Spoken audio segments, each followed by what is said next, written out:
Hello and welcome. This is View from the Top. Thanks for joining us. Last week, the federal government announced its decision to reduce the 10.59 trillion naira 2020 budget by 1.5 trillion naira. And one of the direct consequences of this move was the deregulation of petroleum pricing, even though it wasn't called that. As a result, the Petroleum Products Pricing and Regulatory Agency, PPPRA, immediately modulated the pricing for petrol in accordance with the prevailing market dynamics by directing its outlets to sell petrol at 125 naira. From the 143 it was being sold and 145 in some places. That was being sold since 2016. Although decisions were taken in reaction to the drastic fall in the price of crude oil in the international market caused by the outbreak of COVID-19 and the trade war between Russia and Saudi Arabia, it addressed a major policy decision in Nigeria. For a long time, the fuel subsidy was the elephant in the room. It was a drain pipe on the nation's economy, but successive governments could not summon the political will to deal with it. With this latest development, is it goodbye to fuel subsidy? Here to help me make sense of everything is the Group Managing Director of Rain Oil, Dr. Gabriel Ogbechie. Dr. Ogbechie joins me on View from the Top, and I want to thank him very much. Thank you for joining us. And thank you for joining us. Here's a quick biography of my guest before our conversation.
Dr. Ogbechie, thank you for joining us on View from the Top. Thank you very much. When the NNPC announced the 145 naira pump price of petrol in 2016, the plan, we were told, was to have periodic reviews and adjust up and down as the indices dictate. That never did happen for clearly political reasons. After a while, we knew PMS was not appropriately priced. And even though in theory, government said it had removed subsidy on petroleum products, especially on PMS, in reality, there is a subsidy that was being warehoused somewhere, was called all kinds of names under recovery and so on and so forth. But there was always a hole in the books somewhere. What does this latest price adjustment mean for the economy? What happened in 2016 was that government removed the subsidy on petroleum products, but without deregulating. So what happened was that in 2016, the federal government moved the price of petrol to 145 and said, marketers, you can go ahead and import petrol insofar as you can sell at 145 and make money. If you know you cannot import, sell at 145 and make money, leave it. NNPC will import on behalf of the federal government. So you go to NNPC and take fuel. It worked for a while because in 2016, I recall that was when the price of crude oil actually went down, went as low as $30, which is about what we are seeing now. So initially, marketers could actually import, sell at 145, and things were okay. But gradually, we saw the price of crude oil inch up until it got to a point where it was no longer possible to bring in fuel and sell at 145. So at that point, NNPC took up the mantle. So for a very long time, from, let me say, late 2016, 2017, up till today, NNPC has been responsible for bringing in 100% of the fuel we consume in this country. So what was happening is that NNPC was actually bringing in the fuel at prices far above 145, selling to the marketers at prices below 145, so we could sell at 145, but NNPC was essentially taking those losses on behalf of the federal government. Of course, they called it under recovery, but it was that subsidy by another name.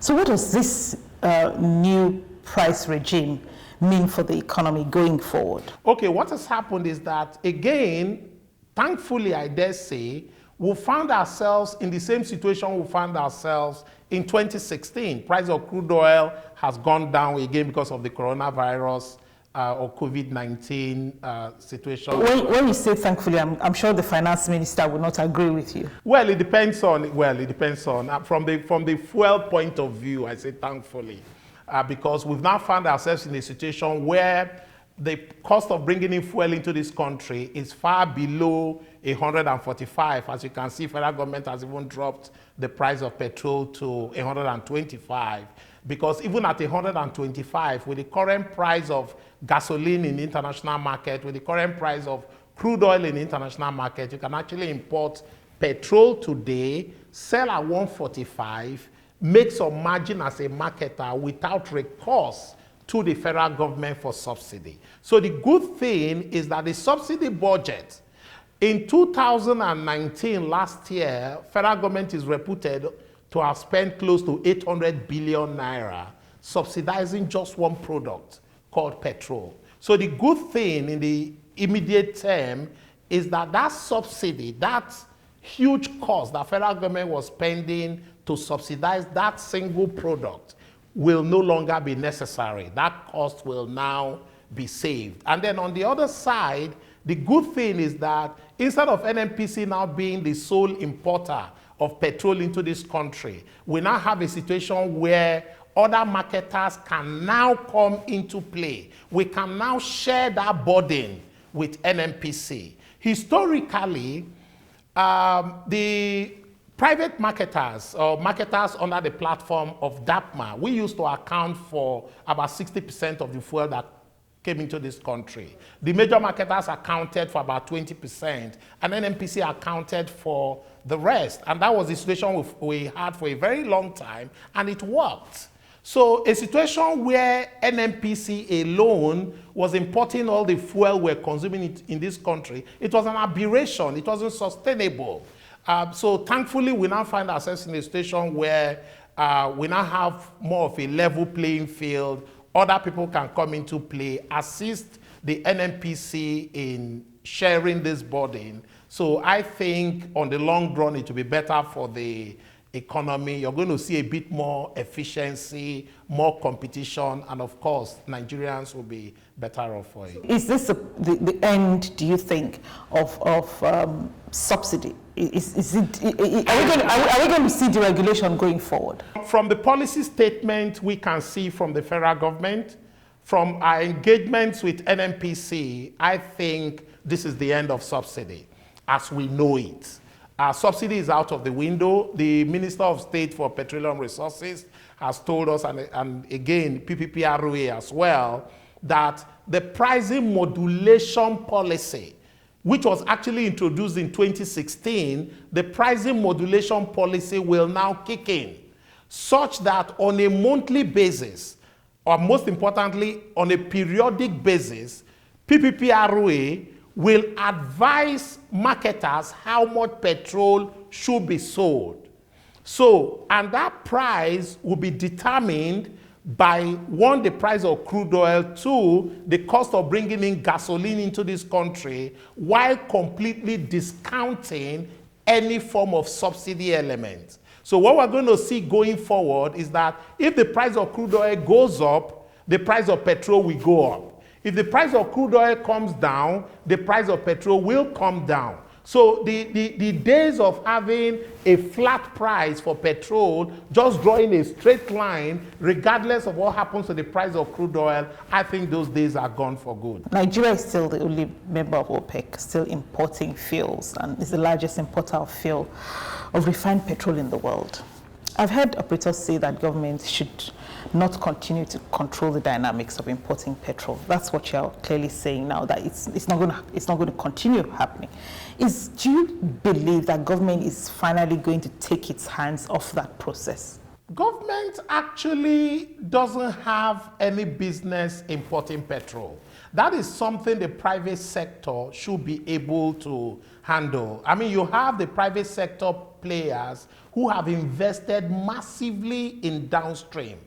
Downstream, we actually don't need any help. But insofar as hitherto, government was running a subsidy regime where government was subsidizing the price of petrol, then government had no choice but to step into that space. But 3 years of being responsible for 100% of the petrol that was being consumed in this country, I'm sure they've also come to the realization that it is not sustainable. So marketers are going back into playing the role they have played very creditably in the past, and a role they can play very well. There have been concerns about the quality of petroleum products, especially diesel, specifically what they call dirty diesel that is being imported into the country. How concerned should we be? We should be very, very concerned. I'm actually very scandalized. The quality of diesel we import into this country is not sustainable, and it shouldn't be. If you go into the international market, there's what you call, Nigeria grade gas oil, Nigeria grade gasoline. Foreign traders are exporting and selling diesel into this country that they cannot sell in their country. In Nigeria, we have the diesel specification, or the gas oil specification of Nigeria, which is the high sulfur gas oil. In Nigeria, we allow 3,000 parts per mil. That is for sulfur content. That is what we allow into this country. In Europe, it's 20 parts per mil. In the US, it's about 20 parts per mil. Even Ghana is as low as 50 parts per mil. We allow 3,000 parts per mil. It is dirty, it is toxic, it shouldn't be allowed, it shouldn't be sustained. But until Nigeria wake up and improve the quality of their specification for gas oil, it's not going to change. And unfortunately, when I go back memory lane, what used to happen was that the dirtier gas oil was cheaper. So, I mean, because we wanted a bit of, so we allowed it. But even now, that price disparity has largely gone out of the window. And the unfortunate thing is that we even buy gas oil basis the pricing of the low sulfur gas oil. The foreign traders who sell gas oil to us price those gas oil on the basis of low sulfur gas oil. Yet they sell very dirty gas oil to us. So that's why you see trucks on the road, they are smoking, spewing out all kinds of things into the environment. So this is a right time for, I remember when I think Amina Mohammed was Minister for Environment, they actually tweaked that was a couple of years ago. They tweaked that specification where they said, DPRO came out with a regulation that I think by June of that particular year, if I'm correct, maybe 2017 or so, we're going to cut over to cleaner gas oil. But that never came to pass. So that's something I think we should go back and review. Could it be that part of the problem is that Nigeria is importing its petroleum products, so quality control is difficult? Which brings me to the issue of refineries. The House of Reps Committee on the Downstream recently visited the Port Harcourt and Warri refineries and talked about almost $400 million spent on turnaround maintenance with nothing to show for it. Isn't this, well, it's a scandal that has refused to go away. Is it not shameful? I don't want to use the word shameful. Like they say, there's no point flogging a dead horse. If you look at, we have 4 refineries in this country, 2 in Port Harcourt, 1 in Warri, one in Kaduna. 1 in Kaduna. The newest of all the refineries was the Port Harcourt refinery that was commissioned in 1985. 1985 to now is 35 years ago. So the newest of the refineries was commissioned 35 years ago. Look at the population we had 35 years ago. Look at the population we have now. Look at the level of fuel consumption we needed in the country 35 years ago. Look at the level of fuel consumption. Today we are consuming easily 60 million liters of petrol every day. So one, our refining capacity is grossly inadequate. In addition to that, the refineries are pretty old. And then again, because of the ownership structure of the refineries, maintenance has been a challenge.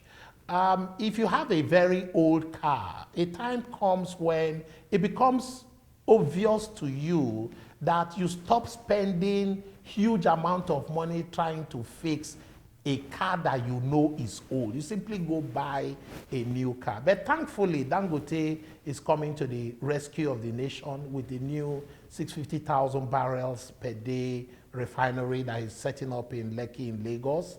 We're all optimistic that maybe within the next 2 years, the refinery comes on stream. So should government sell off its refineries or rehab, continue to try and rehab? So what you're saying is they should not continue to try and rehab. When Dangote refinery comes on stream, the government refineries will follow its natural. I think, sorry to say, I think they will die a natural death. Because it will become very obvious that you don't throw good money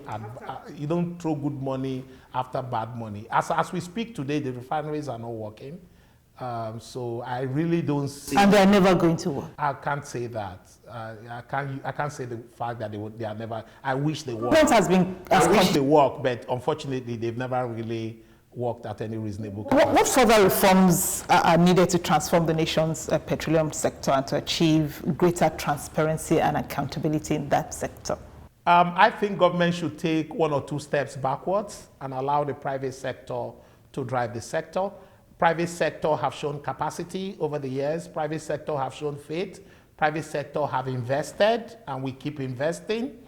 If you look at the number of tank farms that have been built in the last 20 years, if you look at the number of retail stations that have been built across the country, if you look at the level of investments that is currently going into LPG, private sector have shown that they can very well take care of that sector. So government should take 1 or 2 steps backwards and allow the private sector take the lead. You talked about the tank farms right now. The tank farms have continued to be the biggest problem of Apapa. And Apapa is the gateway to the Nigerian economy. What are you doing? What are your colleagues, you and your colleagues, what are you doing about that problem? For us to appreciate the issue of the tank farm, we need to go down memory lane. This country is actually wired by pipelines underground. NNPC, up till, I came into this industry in 1992, and up till 1999, this country, NNPC has petroleum storage depots across the country, from Mosimi to Ibadan to Ilorin to Makurdi to Enugu to Kaduna, Jos, Gombe. All over this country is actually wired underground, such that if you're in Dutse, for example, in Jigawa State, and you need petrol, you don't need to go beyond, just go to Kano Depot, load, and go to Dutse. If you are in Ogbechie, you don't need to go beyond, just go to Ibadan, NNPC Depot in Ibadan, load, and go to Ogbechie. That's the way this country was structured. But what happened was that when pipeline vandalization came, that model changed, such that people now started going to the coasts to go and build tank farms. So if you look at all the tank farms, they are by the coast, so that the ships come, berth, and over a very short period, you pump into the tank farm. So the trucks can come to the tank farm and then load and go up country. So it was only natural that the first place the tank farms went to was Apapa. And of course, again, due to concentration, due to growth, all that problem came. But I will tell you something, Modele. The problem in Apapa is not the tank farm. If you analyze the traffic in Apapa, the bulk of the traffic in Apapa is actually caused by the ports. trucks having to go into the port to lift the containers, discharge the containers, and go back into the port to return the empty container. So for every container, there has to be a dual movement. That is what is causing the bottleneck in Apapa, not the tank farms. But they're part of the problem. Well, they are part of the problem, but on a ratio, it is more on the port. Listen, Nigeria, look at our coastline. From Lagos to Ogun, to Ondo, to Edo, to Delta, to Bayelsa, to Rivers, to Akwa Ibom and Cross River. Look, just from Lagos here, look at the coast of the Atlantic. From Lagos all the way to Calabar. I will tell you this for free. It's a shame that despite the length of our coastline, the whole country is relying on Tinkan and Apapa Wharf to bring in goods. A country of 200 million people, it's not, I mean, I was in Italy a couple of months ago. From Florence to Naples to Rome there are ports everywhere. In the US, you can't count the number of seaports. Seaport is those of us who have tank farm, we have our jetties. We build jetties, which are small ports. Even when you look at the Tinkan port, that Tinkan port, if my history is not failing me, Tinkan port was commissioned in 1978. Between 1978 and now, which is like 42 years, why haven't we built additional ports? With the increase in the volume of trade, with increase in the volume of traffic, we should go back and invest. You mentioned something a while ago which interests me. Trucking of petroleum products continue unabated. Your company, for example, has a fleet of about 80 trucks moving products all over the country, but trucking is clearly unsustainable. What should government do to ensure the development of oil and gas infrastructure for more effective distribution of products across the country, and how would this impact your business? Well, I told you, trucking over you can't do without trucking. No. Yeah, but trucking is supposed to be for very short distances. But that has changed over the years because of pipeline vandalization. NNPC tries to pump product from Port Harcourt to Aba. Less than half of the product will get to Aba. And it's the same all over the country. The pipelines have been ripped. So if you rip, because the truth is that the model that was built was such that trucking was strictly supposed to be over very short distances. In my early days in this, when I came into this industry in 1992, bridging was an aberration. Bridging was moving products over a very long distance. It was an aberration. It was the exception rather than the rule. Today, that is the rule. Every truck, every product going to Maiduguri, to Kano, to Gombe, to Guzo is bridging. If you go up country, the depots are empty. So if we want to fix the issue of trucking, then we need to sort the issue of security. We need to secure the pipelines. We need to ensure the integrity of the pipelines. But until that is done, we can't help but truck. Every serious marketer, every big-time marketer in the industry also invests a lot in trucking, because you can't do without truck. I can't imagine Rain Oil functioning without a huge fleet of trucks. The federal government is being advised to subsidize the renewable energy industry rather than spending large amounts of money on petroleum products importation. How is your company preparing for a fossil fuel-free future? Well, I don't want to use that word again, subsidy. All they just need to do is to come up with policies that will encourage people to begin to invest in that direction. I'm a firm believer of the fact that the only thing that is constant in life is change. A couple of years ago, one product that was in very serious demand was a product called DPK, or kerosene, household kerosene. It was one product which all of us wanted to sell. The demand was very high. Today, you have kerosene in your tank farm. Nobody's interested. Even the rural women have all moved from using kerosene to using LPG. So what we have also seen is that very recently, investment is now going seriously towards LPG. Rain Oil, we just completed an 8,000 metric ton LPG facility in Ijegun in Lagos State, and that cost us a humongous amount of money. So what I'm trying to say is that as changes come, whether it's fossil fuel, whether it's LPG, investment will move in that direction.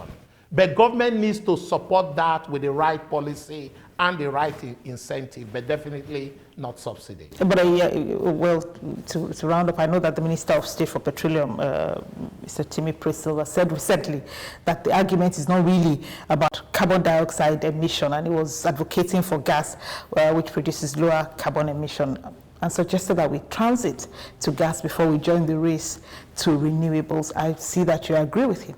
Yes, definitely. Definitely. And then again, I was in Paris not too long ago.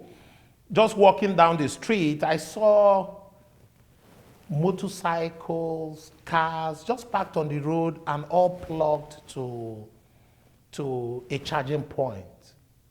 I pulled back and I just took pictures of it and sent it to some of my staff and say, the world is moving on. We are moving away from all these fossil fuels. I mean, we need to, the world is moving towards electric cars, moving away from hydrocarbons, and Nigeria needs to be prepared. We need to be prepared. The UK has come up with a policy that by 2040, they don't even want to see any vehicle on the road that is running on petrol. So we need to begin to think along those lines, because wake up one day and the world has moved away from our crude oil, and we have nobody's interested in our crude oil. So we also need to begin to act along those lines. And that's another conversation for another day. Thank you. Unfortunately, this is where we have to call it a day on today's program. Well, thank you very much, Dr. Ogbechie, for joining us. Thank you. Thank you. And we thank you for watching. Please join us next time when the program comes around. But between now and then, let's continue this conversation online. Do tweet me your thoughts. And join us again next time. Thanks again for watching, and bye for now.